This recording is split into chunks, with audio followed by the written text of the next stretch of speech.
इन तमाम वायलेंस की हिंसा की जिम्मेदारी हरियाणा की बीजेपी की सरकार और बीजेपी की पार्टी पर आती है। आए दिन किसी को वीडियो निकलता है कि किसी मेवाती को मियों को लाकर पीटते हैं, मारते हैं। वहां पर वो इन तमाम लोगों को जमा होने दिए और परमिशन भी दिए और फिर उसको कंट्रोल नहीं कर पाए। लेकिन हर साल यात्रा निकलती है इन्हीं इलाकों से जहां से निकल रही है।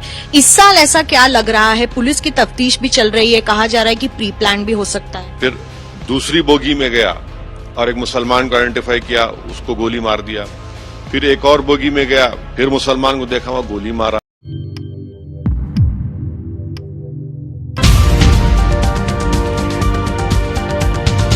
भी जलता हुआ दिखाई दे रहा है। नू मेवात में जो वीएचपी ने प्रोसेशन निकाला था, उसके आसपास इतनी पत्थरबाजी और इतनी हिंसा हुई कि उसमें 2 होमगार्ड्स की डेथ हो गई है। सुनाई में जा रहा है कि मस्जिदें भी जलाई गई हैं, हिंदुओं को भी नुकसान हुआ है। इन तमाम वायलेंस की हिंसा की जिम्मेदारी हरियाणा की बीजेपी की सरकार और बीजेपी की पार्टी पर आती है। एक आरोपी जो जुनैद और नसीर के केस में आरोपी है, जो वांटेड है, वो इंस्टाग्राम पर अपना वीडियो डालकर कहता है कि आप नूह में जमा हुई है। आप मोनू मानेसर की बात कर रहे हैं? जी जी जी। तो जब कोई एक आरोपी, एक वांटेड पर्सन एक वीडियो डालता है तो सरकार का ये काम था कि वो इसको समझ जाते कि साजिश रचाई जा रही है, एक मंसूबा बनाया जा रहा है। बजाय उसके वहां पर वो इन तमाम लोगों को जमा होने दिए और परमिशन भी दिए और फिर उसको कंट्रोल नहीं कर पाए। तो यकीनन जितना भी हिंसा या वायलेंस हुई है, हम उसका कंडेम करते हैं। इसमें कोई इसकी तारीफ या कंडोन करने की हमारे पास जरूरत नहीं है। सरकार की नाकामी है और सरकार लगता है कि वो खुद चाह रही थी, क्योंकि अब पार्लियामेंट के चुनाव हैं, तो वो चाह रहे हैं कि एक तरह के तनाव का माहौल वहां पैदा हो जाए। और आपने सही कहा कि 2 होमगार्ड का भी उसमें उनकी मौत हुई है और साथ ही साथ अंजुमन मस्जिद सेक्टर 57 के इमाम मौलाना साद का भी एक मॉब ने कल मस्जिद का घेराव किया और फिर मस्जिद को जलाया। और इन तीन लोग को मस्जिद से निकालकर पुलिस की मौजूदगी में उनको, ये लोग कह रहे हैं, इनको मारा और पीटा गया। और ये 19 साला मौलाना साद जो बिहार के सीतामढ़ी जिले से आए थे, उनकी मौत हो गई। तो ये सरासर नाकामी है बीजेपी की, सरासर नाकामी है बीजेपी पार्टी की। और अगर वो इसी तरह अगर ये समझते रहेंगे कि हम running with hare, hunting with hounds करेंगे, तो फिर ये तो देश के लिए ठीक नहीं होगा। और मैं शुरू से कह रहा हूं कि एक्सट्रीमिज्म किस में बढ़ रहा है, रेडिकलाइजेशन किस का हो रहा है, मगर ये सरकार के सर पर जू नहीं रेंगती, तो अब इसका खामियाजा जनता भुगत रही है। सर, लेकिन हर साल यात्रा निकलती है इन्हीं इलाकों से जहां से निकल रही है। इस साल ऐसा क्या लग रहा है? पुलिस की तफ्तीश भी चल रही है, कहा जा रहा है कि प्री प्लान भी हो सकता है। अब प्री प्लान हो या ना हो, मगर हिंसा तो हो चुकी है। जब एक आरोपी एक वीडियो डालता है तो सरकार को तो अपना पूरी तैयारी करना था। अब ये कह रहे हैं कि वो नहीं था, ये नहीं था। भाई ये सब वीडियोस हैं कि उस जुलूस में किसी के पास हथियार भी हैं। ये सब कहां से आया? तो ये सब सरकार की नाकामी का सबूत है ना। ये जहांगीरपुरी में भी ये हो चुका है, जहां पर आप खुद गए थे हिंसा के। जहांगीर हर जगह हो रहा है, चाहे वो प्रोवोकेटिव गाने होते हैं या फिर प्रोवोकेटिव स्लोगन्स होते हैं, और उसके बाद फिर हम देखते हैं कि ये वायलेंस का रूप और शक्ल अख्तियार कर जाती है। और ये बड़ी अफसोस की बात है।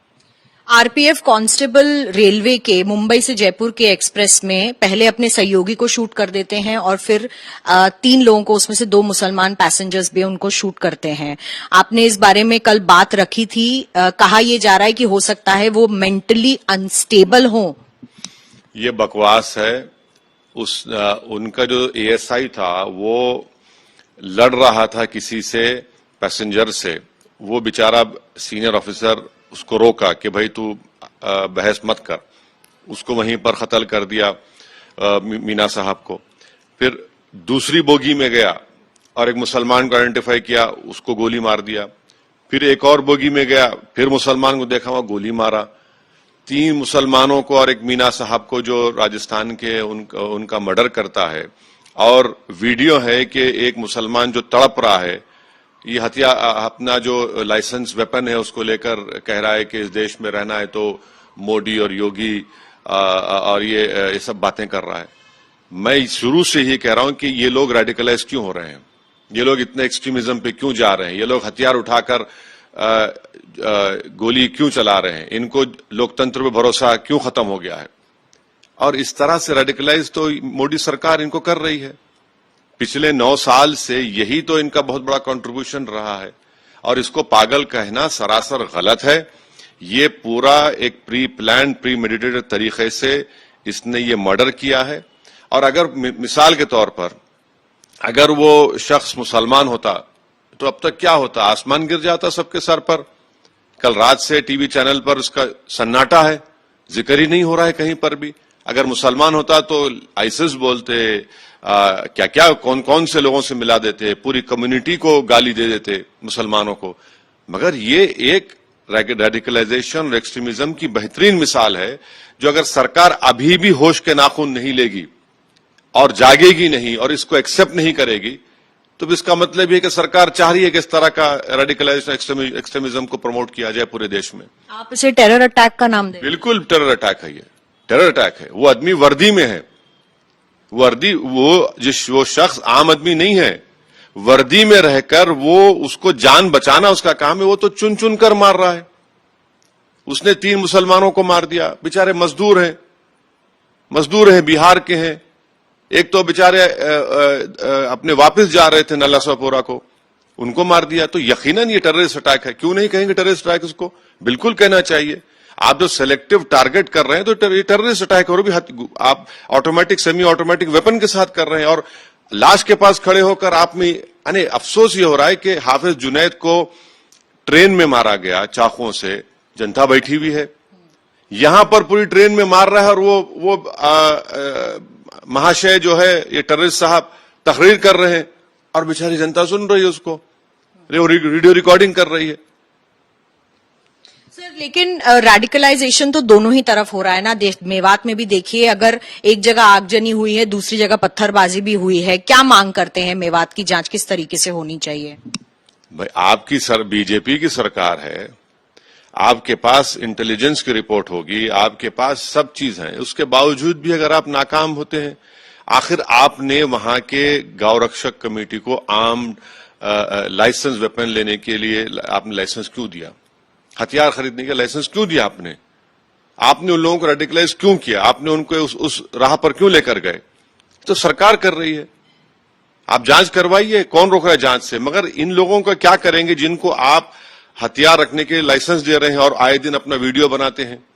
आए दिन किसी को वीडियो निकलता है कि किसी मेवाती को, मियों को लाकर पीटते हैं, मारते हैं। हर महीना 1-2 वीडियो आ जाते हैं उन मेवातियों को, मियों को लाकर, और फिर देश के प्रधानमंत्री कहते हैं कि मैं पसमानदा मुसलमान के लिए कर रहा हूं, पसमानदा मुसलमान के लिए फुला कर रहा हूं। अरे मरने वाला तो पसमानदा मुसलमान ही तो है, चाहे वो ट्रेन में हो या फिर यहाँ पर मेवात में हो। आपसे निवेदन है कि आप हमारे चैनल को सब्सक्राइब जरूर कीजिएगा, ताकि आपको वो खबरें पहुंचती रहें जिनको गोदी मीडिया नहीं दिखाता है, वो हम आप तक पहुंचाने की कोशिश करते हैं। फिलहाल इस वीडियो में इतना ही, हमें दीजिए इजाजत। आगे फिर मुलाकात होगी आपसे किसी ऐसी खबर के साथ। तब